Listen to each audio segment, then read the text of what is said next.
क्या दिन है आज का हमारे देश के लिए। 41 लंबे साल के बाद भारत का एक एस्ट्रोनॉट, एक अंतरिक्ष यात्री, जिसे हम लोग गगन यात्री कहते हैं, आज अंतरिक्ष के लिए रवाना हुआ। और 28.5 घंटे बाद कल शाम थर्सडे को 4:30 बजे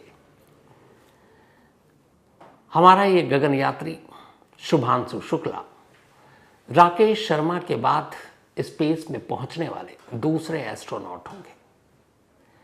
पूरे देश के लिए गर्व की बात है। इस वक्त जब मैं आपको ये कहानी सुना रहा हूं, उस वक्त शुभांशु शुक्ला स्पेस में धरती के चक्कर काट रहे हैं। और क्या स्पीड है और किस स्पीड के बाद कैसे उन्हें ISS यानी इंटरनेशनल स्पेस स्टेशन के डॉकयार्ड से जाकर मिलना है और फिर अगले 2 हफ्ते तक उन्हें स्पेस में रहना है। सुनीता विलियम्स के बारे में आपको पहले मैंने कहानी सुनाई, वो भी इसी ISS पर गई थी। हालांकि उनका शुरुआत में 7 दिन का था, लेकिन एक लंबा वक्त लगा कुछ तकनीकी खामियों के चलते।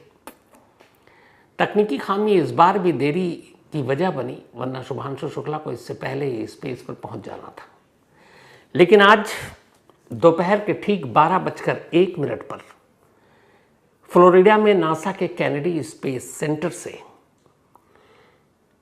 एक जो स्पेस शटल, जिसे स्पेस एक्स के फॉल्कन 9 रॉकेट ने ड्रैगन कैप्सूल को, जिस ड्रैगन कैप्सूल में शुभांशु शुक्ला के साथ 3 और एस्ट्रोनॉट थे, उनको लेकर स्पेस के लिए उड़ान भरता है। इस शुभांशु शुक्ला के अलावा जो अंतरिक्ष के सफ़र पर गए हैं बाकी के 3 और, उनमें से एक हैं स्लावरोस उज़नास्की विजिंस्की। ये 1978 के बाद स्पेस में जाने वाले पोलैंड के दूसरे एस्ट्रोनॉट। हम 1984 में गए थे, 2 अप्रैल को, जब राकेश शर्मा गए थे। तो ये उससे भी थोड़ा पहले गए थे और ये एक तरह से पोलैंड के 2nd एस्ट्रोनॉट हैं शुभांशु शुक्ला के साथ जो इस स्पेस मिशन में गए हैं। इसके अलावा जो तीसरे शख्स हैं वो हैं अमेरिका के विटसन, पैगी विटसन। ये इनका दूसरा स्पेस मिशन है। साथ ही जो तीसरे हैं वो हैं टिबोर कापू, और ये हंगरी के दूसरे एस्ट्रोनॉट हैं। 1980 के बाद हंगरी ने भी इस स्पेस में किसी दूसरे अपने अंतरिक्ष यात्री को भेजा। यानी अगर पैगी विटसन अमेरिका के जो है 2nd दूसरी बार गए, उनको छोड़ दूँ तो बाकी के 3 एस्ट्रोनॉट पहली बार अंतरिक्ष में जा रहे हैं। और इन तीनों ही देशों के एस्ट्रोनॉट, जैसे इंडिया के 41 साल बाद, और अगर आप 6 साल उसमें और जोड़ दें तो 41 में से 6 माइनस करें तो 35 साल बाद पोलैंड के एस्ट्रोनॉट गए। इसके अलावा 80 में गए थे हंगरी के, तो इसका मतलब है कि करीब 45 साल बाद हंगरी ने भेजा। तो तीनों देशों ने लगभग 30 से 45 साल के बाद अपने एस्ट्रोनॉट भेजे।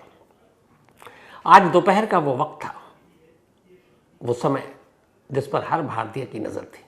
12:01 पर शुभांशु शुक्ला और ये तीनों एस्ट्रोनॉट नासा के कैनेडी स्पेस सेंटर से सारी क्लियरेंस मिलने के बाद स्पेस के लिए रवाना होते हैं। धरती से 400 किलोमीटर की दूरी पर है ISS यानी इंटरनेशनल स्पेस स्टेशन। ISS की पूरी कहानी डिटेल में मैंने आपको इसी कहानी के एपिसोड में सुना रखी है पहले। जिन लोगों ने नहीं सुनी वो चाहे तो सुन सकते हैं, मैं दीपक को बोल दूंगा, नीचे लिंक लगा देंगे। तो 400 किलोमीटर की सिर्फ दूरी है धरती से। अब अगर कायदे से हम देखें तो 400 किलोमीटर, अगर दिल्ली से बैठकर बात करूं तो लखनऊ 500 किलोमीटर है। बाई रोड भी जाते हैं हम तो आराम से 6 घंटे में पहुंच जाते हैं, जबकि ये 400 किलोमीटर है। अगर 400 किलोमीटर की जगह किसी जगह हम फ्लाइट की यात्रा करें, अगर लखनऊ की ही ले लें तो आधे घंटे में पहुंच जाते हैं। लेकिन 400 किलोमीटर ऊपर ISS में जाने के लिए जिसकी स्पीड, गति इतनी है, इस स्पेस शटल को 28.5 घंटे क्यों लग रहे हैं? इतना वक्त क्यों? जबकि आपको भी पता, हम सब जानते हैं कि इसकी स्पीड सब कुछ है। तो उसकी ख़ास वजह, उसकी वजह यह है कि जब एक बार ये स्पेस में दाखिल होता है तो वहाँ ISS जो इंटरनेशनल स्पेस स्टेशन है वो लगातार धरती के चक्कर काट रहा होता है। और जब वो धरती के चक्कर काट रहा होता है तो ऐसी सिचुएशन में उस स्पेस स्टेशन से जाकर मिलना और वहाँ उसके डॉक से मिलना, कनेक्ट करना, फिर इस स्पेस स्टेशन में इस कैप्सूल से निकल कर जाना, सेकंड का गणित होता है सब, उनकी स्पीड मैच करे, क्योंकि वो शायद 90 मिनट में धरती का एक चक्कर काट रहा है ISS। तो अब सोचिए कि स्पीड कितनी होगी पूरी धरती का चक्कर काटने में। तो उस स्पीड को मेंटेन करना, अपनी स्पीड को उसकी स्पीड के हिसाब से फिक्स करना, ताकि दोनों की स्पीड एक हो। फिर धीरे धीरे चक्कर काटने के बाद उस ISS यानी इंटरनेशनल स्पेस स्टेशन के नज़दीक जाना और फिर ऐन वक्त पर उसके साथ जुड़ना। जैसे ट्रेन की 2 बोगी आपने देखी होगी जो जुड़ती है, तो उसकी भी एक स्पीड होती है। और जैसे इंजन ही आपने कई बार देखा होगा, ट्रेन खड़ी हुई है, अब इंजन का मुँह इधर है, दूसरा इंजन इधर है, तो कई बार इंजन चेंज होता है। तो जब इंजन किसी ट्रेन से आकर जुड़ती है तो उस वक्त इंजन की स्पीड का ध्यान रखना होता, ताकि अगर वो ज़ोर से बोगी से टकराएगी तो फिर ट्रेन पता नहीं कितना पीछे जाएगी। तो वो स्पीड का ख्याल रखना होता है, यहाँ पे डायरेक्शन का ख्याल रखना होता है। ISS के साथ अपने जो कैप्सूल हैं, जो स्पेस शटल है, उनकी स्पीड का ख्याल रखना पड़ता है। और इसी वजह से ये 400 किलोमीटर की सिर्फ दूरी लगभग 26.5 घंटे इसमें लगेंगे। हालांकि रशिया का जो स्पेस शटल है वो 8 घंटे में ही पहुंचा देता है, ISS से जोड़ देता है, लेकिन वो बहुत पुराना और अपने तरीके का है। ये अब सारी नई चीज़ें आई हैं, मस्क साहब का जो स्पेस एक्स है, और तो उसमें बहुत सारे बदलाव हैं। तो अब कल 4:30 बजे के आसपास शुभांशु शुक्ला स्पेस पे होंगे। हालांकि इस स्पेस यात्रा के लिए हम सब बार बार इंतज़ार कर रहे थे। उसकी वजह ये थी कि कुल 6 बार ये मिशन टल गया था। कभी टेक्निकल खराबी, कभी मौसम की खराबी, कभी कुछ और चीज़ें।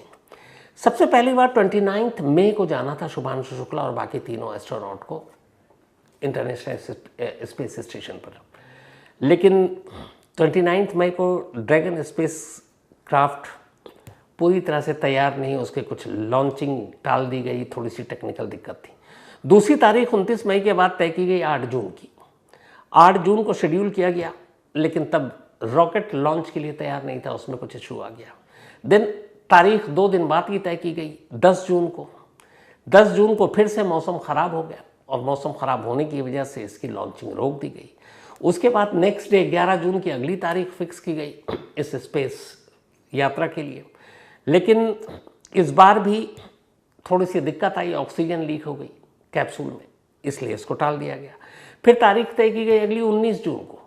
19 जून को फिर मौसम जो है वो ख़राब, और मौसम ख़राब इसलिए उड़ना जोखिम भरा, तो 19 जून को भी इसको टाल दिया गया। और फिर छठी बार मिशन को 22 जून के लिए शेड्यूल किया गया था, 22 जून को जाना था, लेकिन 22 जून को भी कुछ इसमें गड़बड़ी पाई गई और ये हुआ कि थोड़ा सा रुक जाते हैं, और आखिरकार 25 जून की तारीख तय की गई और आज 25 जून, और 25 जून को तय वक्त पर कैनेडी स्पेस सेंटर से ये स्पेस शटल ISS के लिए उड़ान भरा। लगभग 8 घंटे से ज़्यादा हो चुके हैं स्पेस में, चक्कर काट रहे हैं, और स्पेस में जाने के बाद अभी अपनी मंजिल पर नहीं पहुंचे हैं, लेकिन शुभांशु शुक्ला ने एक मैसेज दिया है, और उस मैसेज में क्या कुछ कहा है पहले आप इसे सुनिए। नमस्कार मेरे प्यारे देशवासियों, व्हाट अ राइड। 41 साल बाद हम वापस अंतरिक्ष में पहुंच गए हैं और कमाल की राइड थी। इस समय हम 7.5 किलोमीटर प्रति सेकंड की रफ्तार से पृथ्वी के चारों तरफ घूम रहे हैं, और मेरे कंधे पे मेरे साथ मेरा तिरंगा है जो मुझे बता रहा है कि नहीं हूँ, मैं आप सबके साथ हूँ। ये मेरी इंटरनेशनल स्पेस स्टेशन तक की जर्नी की शुरुआत नहीं है, ये भारत के ह्यूमन स्पेस प्रोग्राम की शुरुआत है, और मैं चाहता हूं कि आप सभी देशवासी इस यात्रा का हिस्सा बने। आपका भी सीना गर्व से चौड़ा होना चाहिए, आप भी उतना ही एक्साइटमेंट दिखाइए। आइए हम सब मिलकर भारत की इस ह्यूमन स्पेस प्रोग्राम की जर्नी की शुरुआत करें। धन्यवाद। जय हिंद, जय भारत। तो ये अभी बीच सफ़र में, और उन्होंने एक ये वीडियो जारी किया और नासा के थ्रू ये वीडियो आपने सुना। क्या गर्व और क्या फील हो रहा होगा, क्योंकि 140 करोड़ हिंदुस्तानियों का सर फख्र से ऊंचा इसलिए है कि हम अपने इतने लंबे इतिहास में सिर्फ दूसरी बार और यहाँ ये भी ख़ास है कि जो शुभांशु शुक्ला हैं वो पहले इंडियन हैं जो ISS पर जा रहे हैं। इससे पहले इंटरनेशनल स्पेस स्टेशन पर कोई भी भारतीय नहीं पहुंचा है। राकेश शर्मा जो गए थे वो किसी और स्पेस स्टेशन पर थे, इस ISS पर नहीं गए थे क्योंकि सोवियत संघ के उसके ज़रिए गए थे एक कोलैबोरेशन में। लेकिन शुभांशु शुक्ला पहले ऐसे अंतरिक्ष यात्री हैं भारतीय जो इंटरनेशनल स्पेस स्टेशन पर अगले 2 हफ्ते तक रुकेंगे और तरह तरह के प्रयोग करेंगे। बहुत ही भाग्यशाली और लकी शुभांशु शुक्ला, क्योंकि इनको अंतरिक्ष में भेजने के लिए एक कड़ी प्रतियोगिता से गुजरना पड़ा था। कुछ एस्ट्रोनॉट को तैयार किया गया, उनकी ट्रेनिंग हुई, इसरो ने ये ट्रेनिंग ली और फिर ये तय हुआ कि किस किस को भेजेंगे। आखिर में 2 लोगों का सिलेक्शन हुआ था। एक तो शुभांशु शुक्ला थे ही और दूसरे थे ग्रुप कैप्टन प्रशांत बालाकृष्णन नायर। तो इन दोनों को फिर तय किया गया कि स्पेस में भेजेंगे। इसके बाद हमारा 2027 में मतलब 2 साल बाद इसरो का प्लान है फिर और भी अंतरिक्ष यात्रियों को भेजना अपने बलबूते पर। तो हो सकता है अगली बार भी शुभांशु शुक्ला जाए और साथ में प्रशांत बालाकृष्ण नायर। बट इस बार इन दोनों को चुना गया था कड़ी मतलब परिश्रम के बाद, कड़ी ट्रेनिंग के बाद। फिर इन दोनों की एक साथ ट्रेनिंग हुई थी। इनकी ट्रेनिंग के लिए इन्हें अलग अलग जगहों पे भेजा गया, ट्रेनिंग पे काफ़ी खर्चा आया। और ये 2 लोगों की एक साथ ट्रेनिंग इसलिए हुई थी कि ऐन वक्त पर अचानक कोई ऐसी बात ना हो जाए तो कम से कम दूसरा रेडी रहेगा। तो जाना था एक को, लेकिन एक साथ 2 की ट्रेनिंग हो रही थी, शुभांशु शुक्ला की भी और बालाकृष्ण नायर की भी। और ये सारी ट्रेनिंग पूरी हुई, लेकिन सब कुछ शेड्यूल के हिसाब से चला। तो आखिर में फिर शुभांशु शुक्ला, चूँकि वो प्राइम थे, पहले चॉइस वही थे, सेकंड ऑप्शन था नायर साहब का जो ग्रुप कैप्टन है इंडियन एयरफोर्स में। तो अब चूँकि शुभांशु शुक्ला को हरी झंडी मिल चुकी, सब कुछ हो गया, तो इसीलिए वो इस वक्त स्पेस की तरफ बढ़ रहे हैं। अब लखनऊ के रहने वाले शुभांशु शुक्ला, ये NDA जो पुणे में है, बहुत ही प्रतिष्ठित, बहुत ही नामचीन, वहाँ से इन्होंने पढ़ाई की। कहते हैं कि जो NDA से पास आउट होता है उसके आर्मी में जनरल बनने के जितने भी अभी तक हमारे जनरल हुए हैं वो यहीं से पास आउट है, NDA से। तो NDA से पास आउट किया, इसके बाद इन्होंने भारतीय वायुसेना ज्वाइन किया और ये कॉम्बैट विंग में अपॉइंट किए गए थे शुभांशु शुक्ला। शुभांशु शुक्ला की ख़ास बात यह है कि लखनऊ के रहने वाले शुभांशु ने जब NDA से पास आउट किया, इसके बाद ये एयरफोर्स में आए। तो एयरफोर्स में इन्होंने जितने भी हमारे पास फाइटर जेट हैं इन सब को उड़ाने का तजुर्बा है। 2000 आवर्स से ज़्यादा, 2000 घंटे से ज़्यादा इन्होंने तमाम जंगी जहाज़ों को आसमान में नचाया है, उड़ाया है, घुमाया है। और वो भी कौन कौन से, सुखोई 30, इसके अलावा MKI, MiG-21, MiG-29, Jaguar, hoc, Dornier, AN-32, ये सारे फाइटर जेट हैं। इन सब को उड़ाने का 2000 आवर्स का इनके पास एक्सपीरियंस है। और ये एक मतलब टेस्ट पायलट भी है। तो जब अंतरिक्ष में किसी को भेजा जाता है तो ऐसे लोगों को इसलिए ज़्यादा कारगर होता है कि इन्हें अंतरिक्ष में जाना है तो इन सारी चीज़ों की जानकारी होनी चाहिए। तो अब ये तो रही इनकी पूरी ट्रेनिंग और वहाँ जाने की बात। अब वहाँ जाने के बाद इनको करना क्या है, तो अलग अलग एक्सपेरिमेंट करने हैं और स्पेसेस पर जाकर, जिसमें से 7 ऐसे असाइनमेंट या रिसर्च हैं जो इसरो ने तय किए और उन 7 टेस्ट को, प्रयोग को शुभांशु शुक्ला को अंजाम देना अगले 2 हफ्ते के अंदर ISS पर रहने के दौरान। कमाल ये भी है कि एक प्रेस कॉन्फ्रेंस में उन्होंने जाने से पहले कहा था कि हर एक को अपना कुछ चीज़ें, कुछ निशानियां धरती से लेकर ऊपर जाने के लिए होता। तो उनसे कहा गया था आप क्या ले जा रहे हैं, तो उन्होंने बड़ी अच्छी 3 चीज़ों के नाम लिए। इत्तेफाक से वो तीनों मेरा फेवरेट भी है। एक आम रस, आजकल गर्मियों का सीज़न है, लू से बचने के लिए बेस्ट, पर ऊपर तो माइनस में पता नहीं कितना डिग्री होता है, तजुर्बा तो रहा नहीं हम लोग को जाने का। दूसरा मूंग की दाल और तीसरा गाजर का हलवा। ये 3 चीज़ अपने साथ लेकर गए हैं शुभांशु शुक्ला और उन्होंने कहा है कि जो ऑलरेडी ISS में पहले से है इंटरनेशनल स्पेस स्टेशन में, वो उन सब के साथ शेयर करेंगे और ये सारी मिठाई खाएंगे।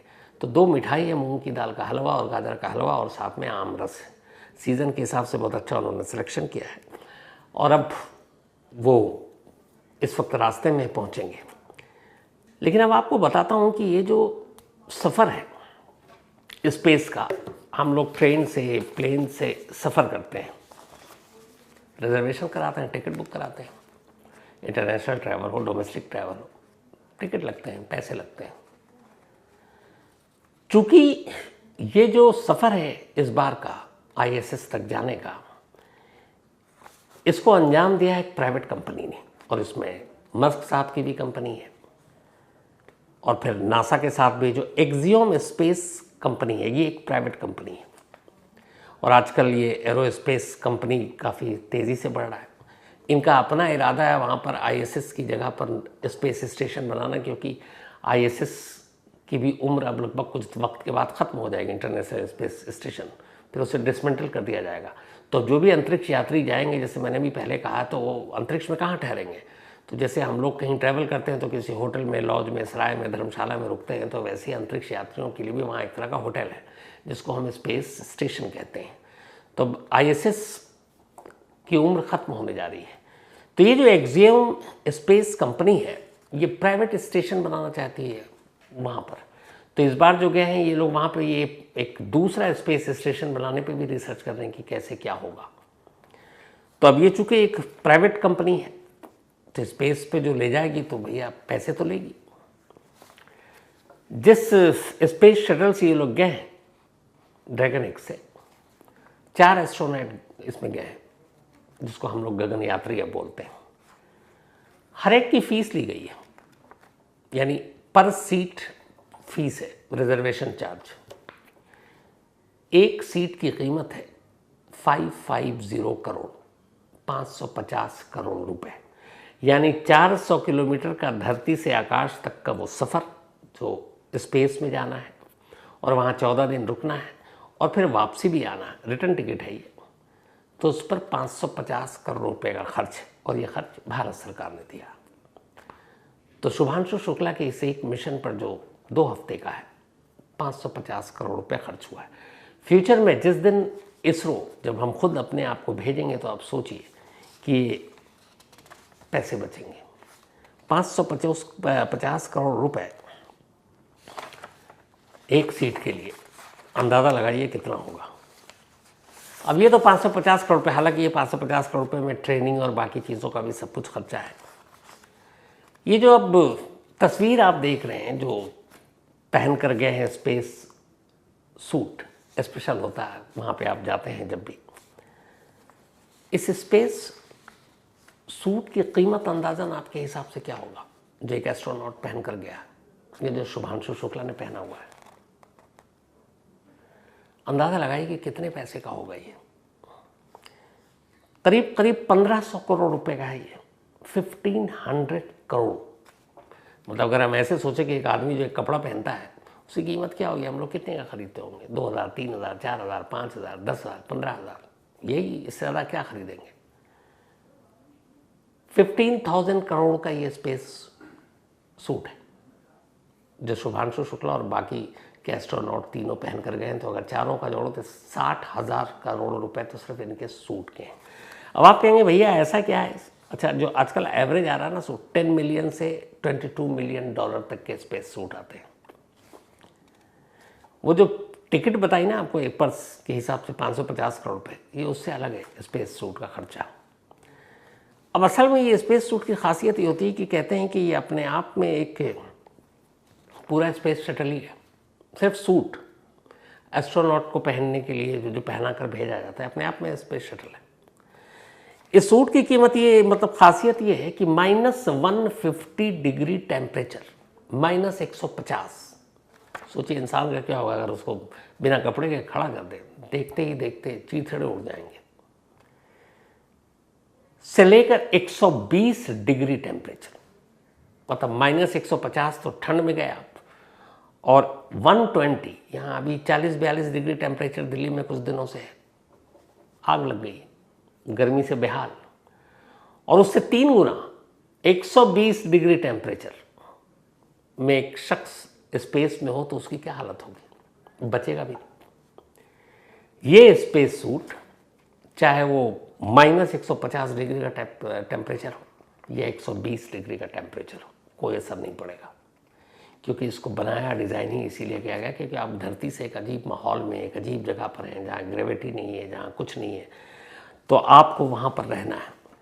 तो इस सूट की खासियत ये है कि ये रेडिएशन, ऊपर में रेडिएशन बहुत है, आपको रेडिएशन से बचाता है, छोटे छोटे पत्थरों से भी बचाता है, वहाँ पे ज़रा सी भी चीज़ लगे बहुत गहरी चोट होगी रेडिएशन और बाकी ग्रेविटी की वजह से। इसमें इस सूट में ऑक्सीजन को का भी होता है और उसको कंट्रोल भी करता है टेम्परेचर को। कार्बन डाइमोनोऑक्साइड को, बल्कि कार्बन डाइऑक्साइड को ये बाहर निकालने का भी सिस्टम इस सूट के अंदर है। ऑक्सीजन भी है, कार्बन डाइऑक्साइड भी है। और ये सूट जो बनता है इसके लिए बेहद ख़ास मटेरियल का इस्तेमाल होता है जो बहुत ही कॉस्टली है। इतना नहीं, एक स्पेस, जैसे मैंने कहा कि शिप या शटल जैसा ही अपने आप में छोटा मोटा है कि इसको स्पेस में आदमी इस स्पेस सूट के बाद, पहनने के बाद अपने आप को बहुत सेफ महसूस कर सकता है। इसके अंदर कंप्यूटर है, एयर कंडीशनिंग है, ऑक्सीजन है, पीने का पानी है और एक इनबिल्ट टॉयलेट है। अब आप हैरान रह जाएंगे, मतलब टॉयलेट करने के सारे साधन भी इसी सूट में। तो आप तापमान से लेके, ऑक्सीजन से लेकर खाने पीने की भी चीज़ें इस सारे स्पेस सूट में होता है। और इस स्पेस सूट के साथ एक बैकअप सूट भी होता है ताकि अगर खुदा न करे कुछ ऐसी चीज़ें हो जाए तो इमरजेंसी में काम आए। तो इसीलिए इस स्पेस सूट की कीमत 15,000 करोड़ तक है। अब 15,000 करोड़ का अगर कोई सूट सोचे तो क्या, मतलब कई तो ऐसे देश हैं जिनका पता नहीं है इसमें बजट में इतना खर्च करते होंगे, और यहाँ सिर्फ एक कपड़े की कीमत है। 25 जून 2025 यानी आज की ये तारीख हमेशा इतिहास में दर्ज रहेगी, कम से कम हम लोगों के लिए, क्योंकि दूसरी बार हमारा एक एस्ट्रोनॉट गया है और 4:30 बजे के लिए पहुंचेगा। आपको शुरू में ही बताया। अब वे इनको जाकर वहाँ पर अलग अलग काम दिया गया। नेक्स्ट स्पेस स्टेशन कैसा होगा, कैसा बनेगा, हमारे इसरो का उसमें क्या रोल होगा, कुछ और चीज़ें, आबो हवा और बाकी सारी चीज़ें उस पर क्या होगा। तो कुल मिलाकर टीम को तो अलग अलग करीब 30 से ज़्यादा रिसर्च करने हैं, लेकिन इसरो के 7 ऐसे हैं जिस पर रिसर्च करने हैं। और ये सारी चीज़ें करने के बाद तय प्लान के हिसाब से 2 हफ्ते के बाद शुभांशु शुक्ला और बाकी के तीनों एस्ट्रोनॉट धरती पर लौटेंगे। और हम सब की दुआ यही है कि जिस मिशन के लिए वो गए वो कामयाबी से पूरा हो और जिस तरीके से वो जा रहे हैं उसी तरीके से सुरक्षित वापस लौटें और फिर आकर हम सबको कहानियाँ बताएं। उनका वो वीडियो स्पेस से जो था वो देखकर बड़ा अच्छा लगा। और साथ ही उन्होंने एक स्वदेश फिल्म का गाना भी गाया, राही चला चल राही चला चल। तो यही दुआ है। आज वाकई राकेश शर्मा जी की कहानियाँ तो हम लोग सुनते थे जब वो गए थे, बट हम लोग आज देख रहे हैं कि राकेश शर्मा जी के बाद एक दूसरा अंतरिक्ष यात्री भारत का इस वक्त अंतरिक्ष की सैर कर रहा है। और मैं बड़ा ज़्यादा इंतज़ार कर रहा हूँ कि एक बार उनको ISS में दाखिल होते हुए इंटरनेशनल स्पेस स्टेशन के अंदर उस तरह से हवा में झूलते हुए, जैसे हम लोगों को तस्वीर याद होगी सब, अभी हाल की बात है सुनीता विलियम्स वाली, तो उनके तो बाल उड़ रहे थे। तो शुक्ला जी के भी बाल उड़ते हैं, क्या उतने उन्होंने छोटे रखे हैं, बड़े हैं। तो वो सारी चीज़ें इंतज़ार है। कल 4:30 बजे पे निगाहें होंगी जब वो वहाँ पहुँचेंगे और उसके बाद अपना मिशन शुरू करेंगे। तो पूरे देश की, पूरी क्राइम तक फैमिली मेम्बर की तरफ से हम सब यही दुआ करते हैं वो सुरक्षित वहाँ पहुँचे और सुरक्षित धरती पर लौट कर आए। आज की कहानी में इतना ही। अब आपसे मुलाकात होगी कल रात 9 बजे किसी नई कहानी के साथ। तब तक अपना और अपनों का ख्याल रखिएगा। Thank you very much.